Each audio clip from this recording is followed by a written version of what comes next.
Hi, I'm attorney Mike Ehline, and I am here today to answer a couple of questions. I get an enormous amount of phone calls from people who are upset that we couldn't help them with their case.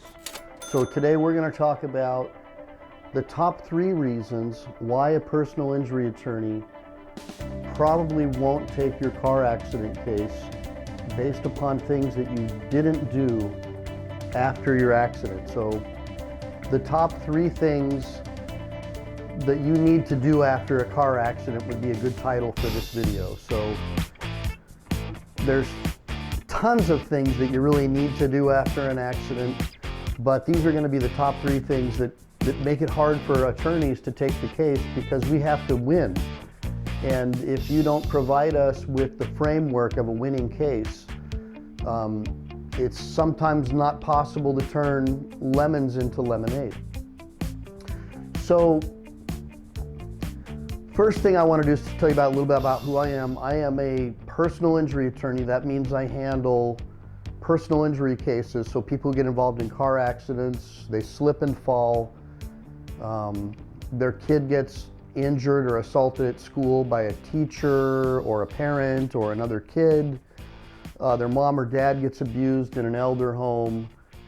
Those are the types of things that me and the people at my firm help with. A lot of car, truck, bus, and motorcycle accidents. A lot of motorcycle accidents. You really have to take steps to protect yourselves, guys, because your personal injury case, if you get involved in an accident, could mean that you're out of work, that you're not able to make a living, support your wife and kids, or vice versa. And so you've got a lot of things that you've got to worry about emotionally that are going to drive you nuts. And then you've got to deal with the depression on top of that,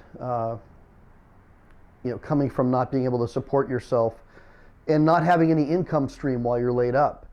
And so a good personal injury attorney can help you with a lot of those things. I don't want to digress too much, but you have to take steps in order to protect your personal injury claim, whatever it might be. But in this case, we're going to talk about car accidents, motorcycle accidents, and things of that nature. So the first thing that you need to understand is that an attorney needs to have evidence. And we have to have a causal connection between you or the injured person and the actual accident. We have to be able to place you at the scene of the crime, so to speak. We've got to be able to do that with evidence that can be admitted into court somehow. So it has to be admissible evidence. It can't just be your word for it, although that does get taken into consideration. You need to have something that ties you to it, and that's for a lot of reasons. And so you want to always be able to establish that you were at the scene and that you were injured at the scene.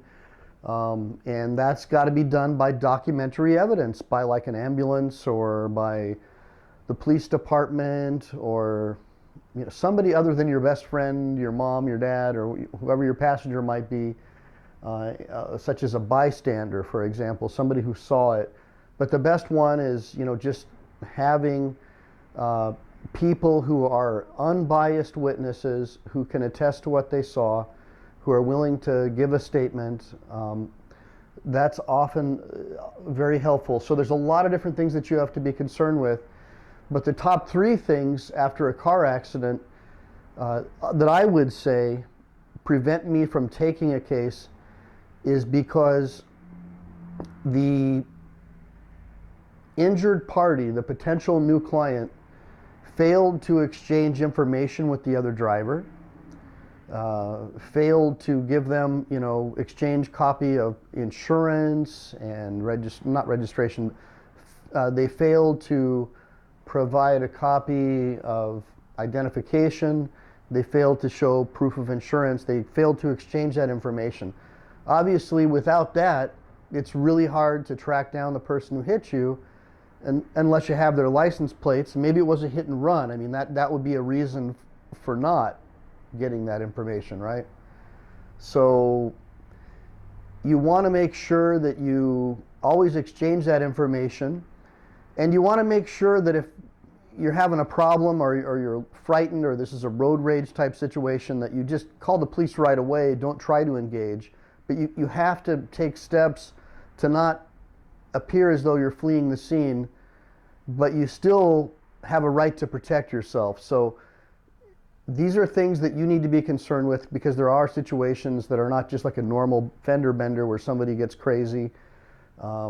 But the general rule is that you need to exchange that identifying information, and that's going to help you too later on down the road when you're trying to find out who it is that hit you, and who is their insurance company going to deal with you.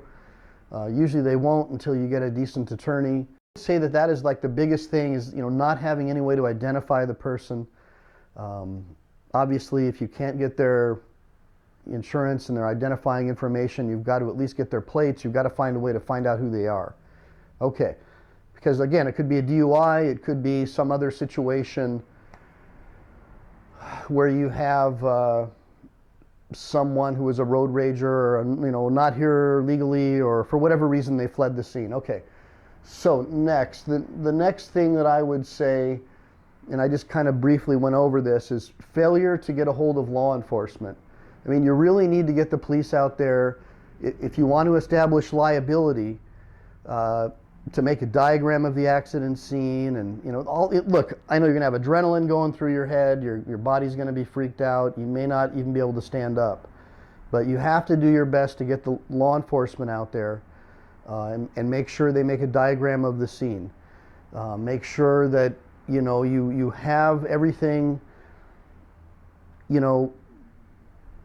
with the police, such as the identifying information of the other party. Maybe you can't get the other person's information. Maybe you got KO'd and you just came to, but you need to get on the phone and get the police out there. You need to get an ambulance out there. We'll talk about that in a minute.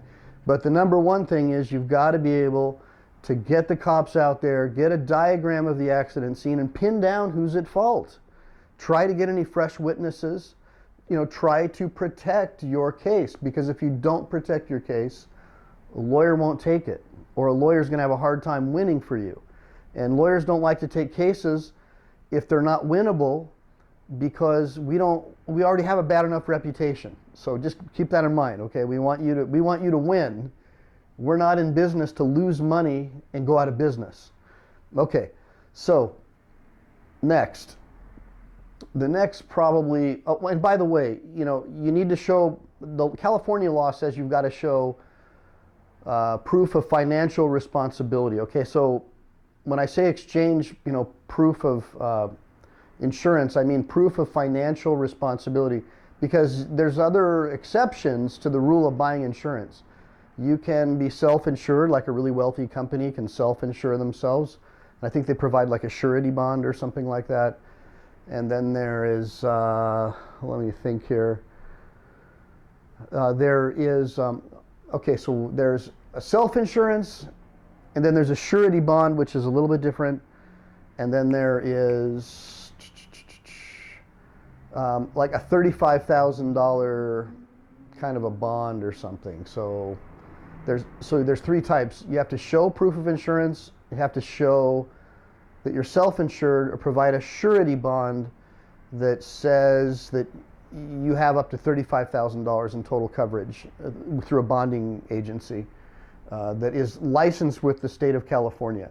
So there's other exceptions, so if you're rich and you've got 35 G's, or whatever the cost of a bond is, so 35, yes, whatever that is, talk to a bonding company. One of these days I'll flash someone's name across the screen if I can think of anyone that's any good. But okay, so the next thing that you need to do, third most important thing, a lot of people think, hey, I'm going to just work things out. The other party already admitted that they were at fault. I'm going to try to avoid going to the doctor because, I don't want to get anybody in trouble. I don't want anybody's insurance to go up or whatever. And then all of a sudden, like the next couple of days, you can't get out of bed. You're like paralyzed. You're trying to figure out what's going on. And then you realize, oh my God, like I have a fractured spine.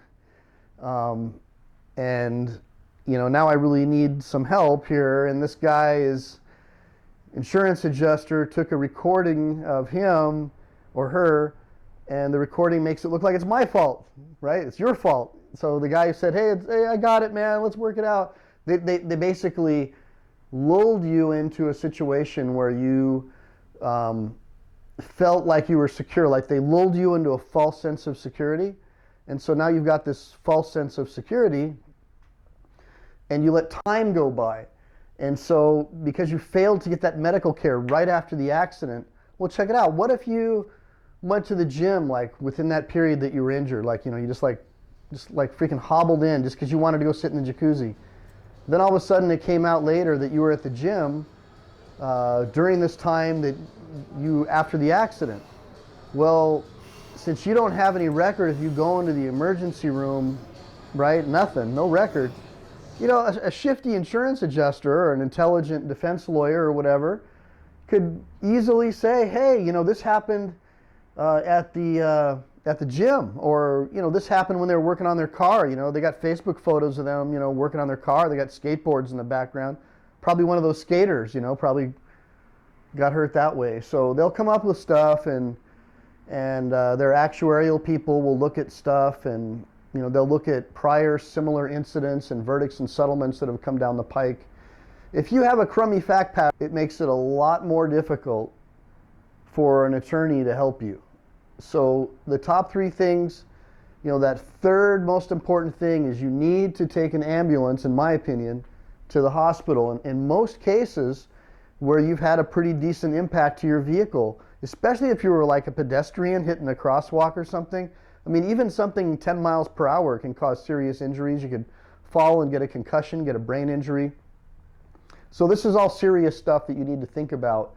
That medical report is key, though, because like I said, failure to get medevac, then you have like a break in the, let me try to make like a chain here if I can out of this stuff.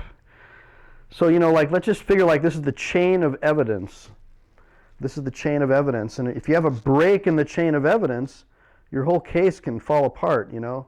So that's kind of goofy, but there's a chain of evidence, and you want to have a chain that connects you from the accident, boom, police report, boom, ambulance, boom, hospital report, boom, follow-up physical therapy treatments, boom, x-rays, MRIs, whatever it might be, physical therapy, whatever it is, a chain of evidence with medical reports and everything that you need in order to win your case. That medical information is so key. So listen, I know a lot of you people are saying, hey, look, I don't have insurance, I can't afford to go to a doctor or whatever. Look, sometimes you can't, but sometimes us lawyers can find creative ways to fund your case, to find alternative methods of funding your case, whether it be through public assistance, through Medi-Cal, Medicare, sometimes it's through the military.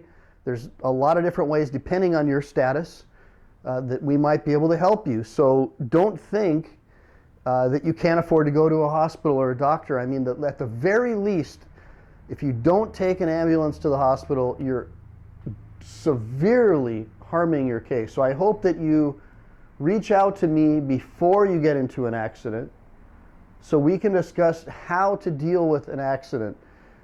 These are the first three things that I think are the most important. We'll get into other ones later on down the road. But I just want you all to remember that when you're out there, if you don't exchange information, if you don't create a record, if you don't protect your case, no one else will. The insurance adjuster is trained to get you to feel secure and to hopefully not do anything drastic, like maybe get the proper care that you need within a timely fashion. So remember, lulling you into a false sense of security is like one of the most important things that the adversary can do in your case, because it helps break that chain of evidence up and gives them an out, especially if you're like a rugged guy, you know, like a motorcyclist or somebody who works out. You know, guys like us, you know, we're active people, so if we don't have a really tight chain of evidence, they really can work us. So keep that in mind too.